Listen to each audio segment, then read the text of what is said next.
Welcome to What's Next. We will be talking with the president of the Neighborhood Association, Mr. Claudell Phillips. Mr. Phillips, how are you doing today? Great. One of the things is, first of all, let me ask you, how long have you been participating? I've been president.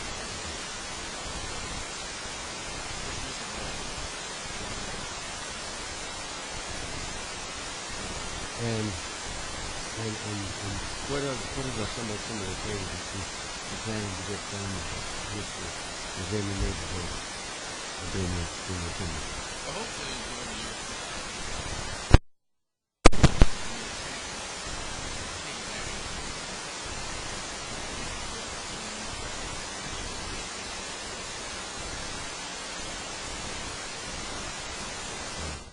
And I feel that over this next year, once he takes office in January, a lot of changes are going to take place. And I feel that if our community is in a position to hopefully reap some of the benefits of the changes that are going to be made, this is going to help all of owners and renters or whoever lives in the farm subdivision as well as other communities around. Well, the thing that I was thinking about, most of the situation as it is now, there's a lot of most homes are not being sold because of people not being able to get credit, not being able to get loans. The banks are not turning loose money to loan to homeowners. Therefore, a lot of homes are being foreclosed on. How many, do you know whether or not there's a large amount of homes being foreclosed in the neighborhood? No, I'm not exactly sure about the foreclosure. Unfortunately, that's a nationwide epidemic. It's not something that's exclusive to certain neighborhoods. Our neighborhood is one of those neighborhoods that I'm sure is affected by that. But I can tell you that out of over 200 homes in the Elon Farm subdivision, I have information from a reliable source, real estate agents, that the homes in our subdivision sell better than any home along South Parkway In other subdivisions. That therefore we can be assured that if there is any loss in value of the homes in this neighborhood, it wouldn't be as much as would be in other neighborhoods. Absolutely. I don't feel it would be as detrimental as other neighborhoods. That's one of the reasons for our association. We're trying to maintain our association with our members, and hopefully our members can take better care of their properties. Therefore, the whole community as a whole can reap the rewards when it comes to time when somebody wants to sell. And at the time when the economy is stable and homes begin to sell again, the neighborhood then would be looked at as one that people would want to move into. Absolutely. As opposed to move out of. Absolutely. That would keep the turnover down. Now, one of the things I was thinking also, in this area, how is the crime rate, per se? Have you concerned yourself with the crime element in the area? Well, definitely there is a crime element in our community, similar to other communities where we're not anemic to crime that's going on. But I think in our neighborhood we have established a neighborhood watch program. We're still working on that, trying to get our block captains established, which is going to help move towards that segment as well. I've recently been awarded and received my certificate from the Citizens Patrol Academy, the Clayton County Police, encouraging all residents, not only in Elon Farm, but in surrounding communities. That's a free 10-week program offered by the Clayton County Police, and I want to encourage everyone to go to that course. Go and get that certificate. Absolutely. That is one thing. Now, you mentioned you had block captains. That is a deterrent to criminal activity, would you think? Absolutely. With block captains, we want to encourage all our block captains to, first of all, get to know your neighbors on your own street. And then once you do that, kind of police the area, and if something happens where you hear somebody's alarm going off, You know, don't be afraid to call the police, because if we call the police will respond. We just can't sit back and be afraid to look out of our window to see what's going on. This is true. And I would think if you had a block captain, that captain would be a little bit more concerned about what goes on his block, as opposed to having to concern himself with the entire neighborhood. And this would eliminate a lot of the criminal activity on the block and in the neighborhood. Definitely a deterrent when you have active block captains that are willing to go that extra mile, you know, walk outside to see what's going on, get familiar with your neighbors, and get everybody involved. And definitely that's a deterrent to crime right there. Well, that's good. Now, another thing I guess would be a concern to most people in the neighborhood. What about the educational aspect of the neighborhood? The schools and this type of thing. Are they in the schools in the nearby area? Well, there are a couple of schools. There's a middle school, Point South Middle School, and Point South Elementary School. Of course, both schools are in Clayton County, just like our neighborhood. And Clayton County as a whole is going through a process as far as the school system, trying to regain our accreditation with the Southern Association of Colleges and Schools. And I feel we will eventually get that accreditation back. And we have some of the best schools in the whole metro Atlanta area. We have some of the best educators, and of course, foremost of all, we have some of the best students. And I feel it's just a matter of time before we're back on top. Now, you did mention something about the Clayton County school system had lost its accreditation. And that is, matter of fact, the Clayton County school system is the only school system in the state of Georgia that has lost its accreditation. Now, how did that manage to happen?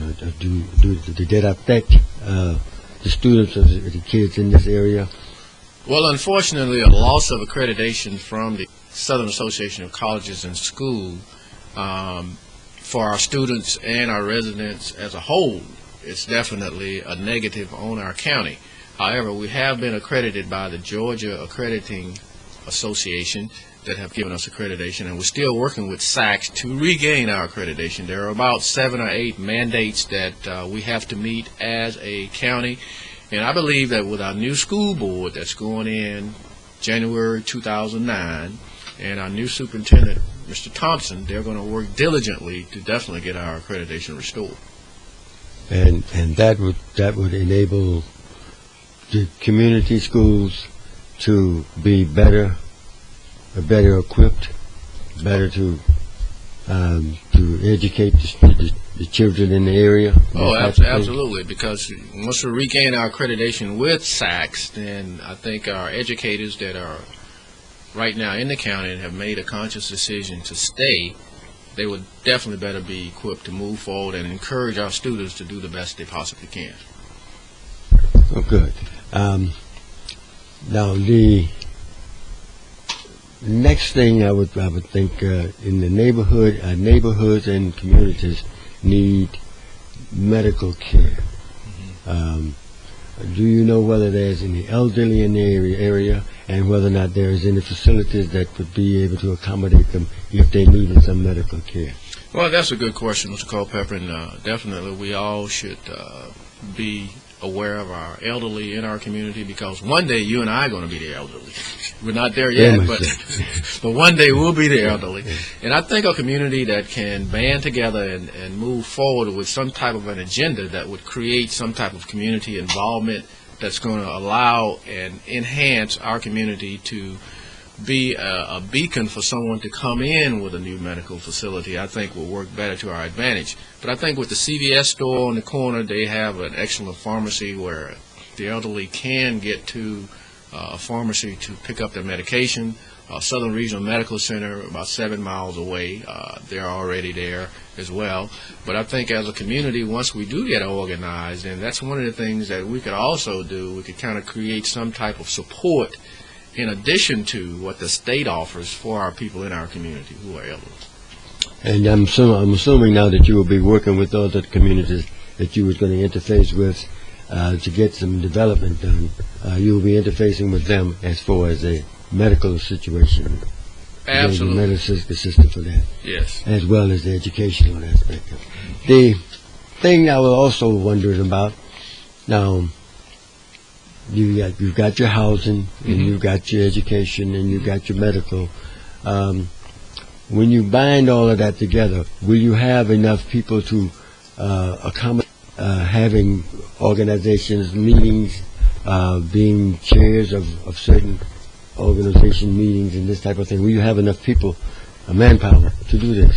Of course not, Mr. Culpepper, and we are always on the lookout for people. You can never have enough people. We are always in need of more people. Therefore, we have to try to capture as many people as possible to volunteer and help us out, give us their ideas on what we could do to make things better. Okay. It seems that we have a question. Yes, we do. We have a viewer that would like to know where exactly is Elon Farm. Elon Farm is located in Jonesboro, Georgia. It's a suburb about 20 miles south of Atlanta. The county is Clayton County, Georgia. And Elon Farm is on the west side of Jonesboro, right off of Highway 85 South. And to put it clear for whomever may be watching, it would be off of the interstate of 75. Absolutely. Now, as I was asking you about the manpower, you mentioned that we need more manpower. Isn't it the fact that if you had area in many businesses in the area, do you have many businesses in the area that would be willing to accommodate you in getting some of these things done?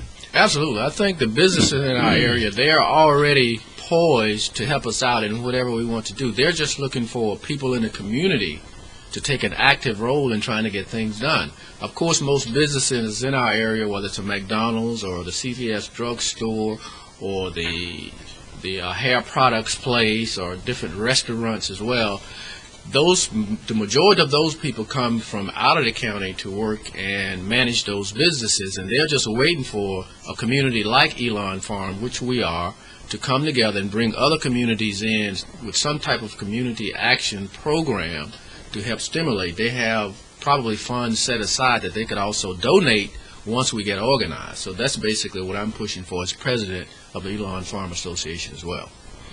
Okay, and that's good. That's one of the things that we need to find out about. Absolutely. Are there also any shopping in the area?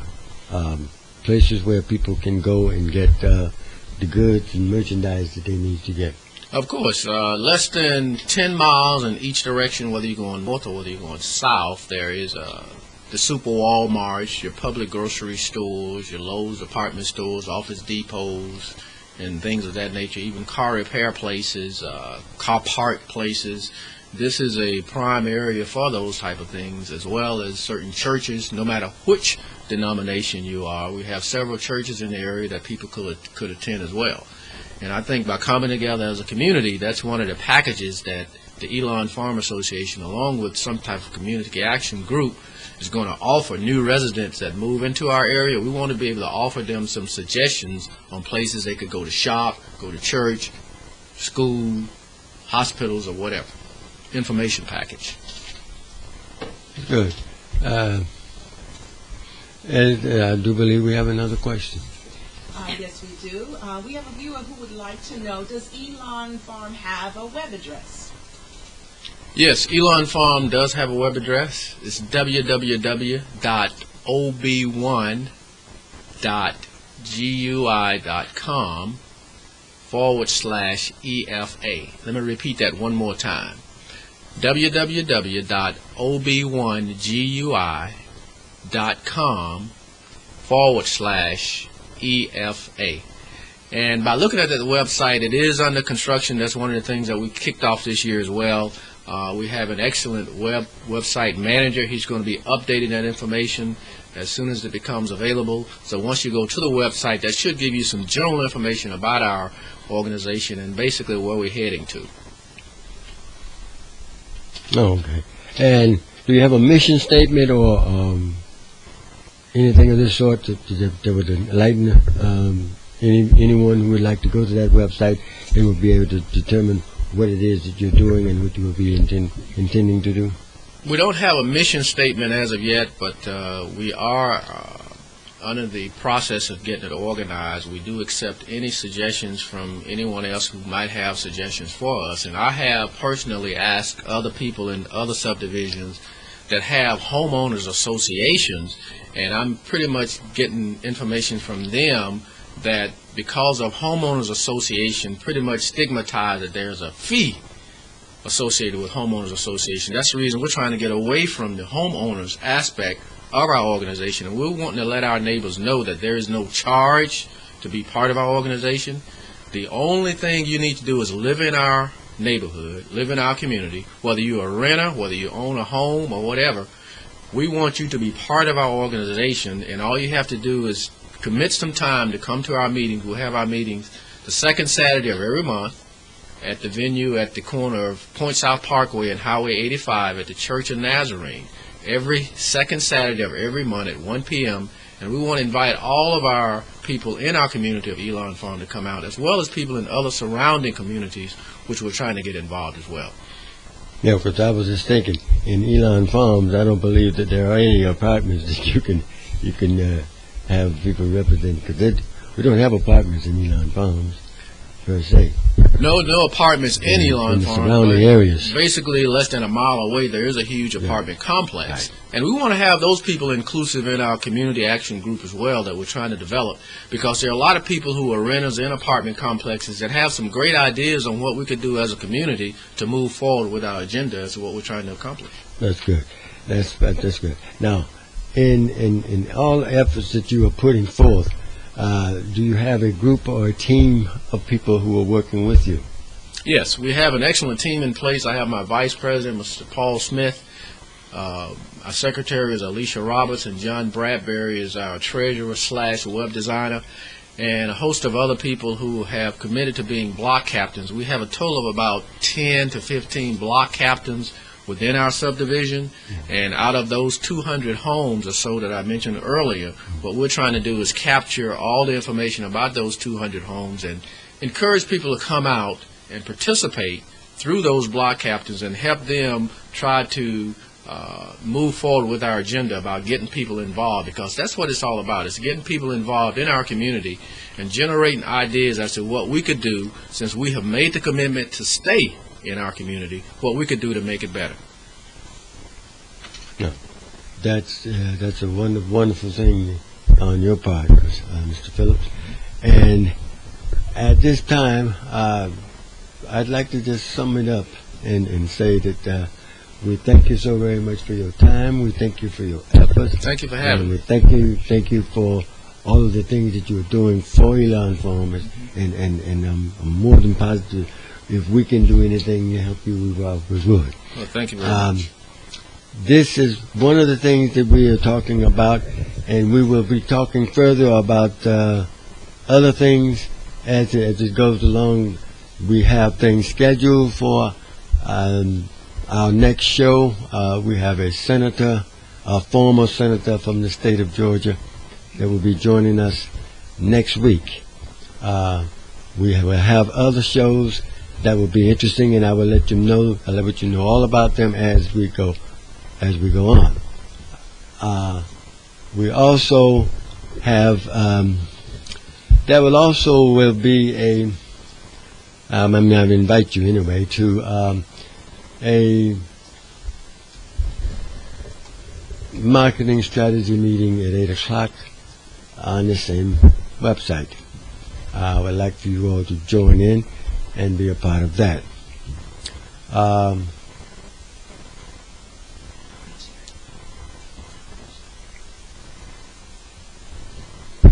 Anyway, as I'm about to close the show tonight, I would like you all to join us each Sunday at 7 o'clock. Thank you so very much for joining us today, and have a good evening.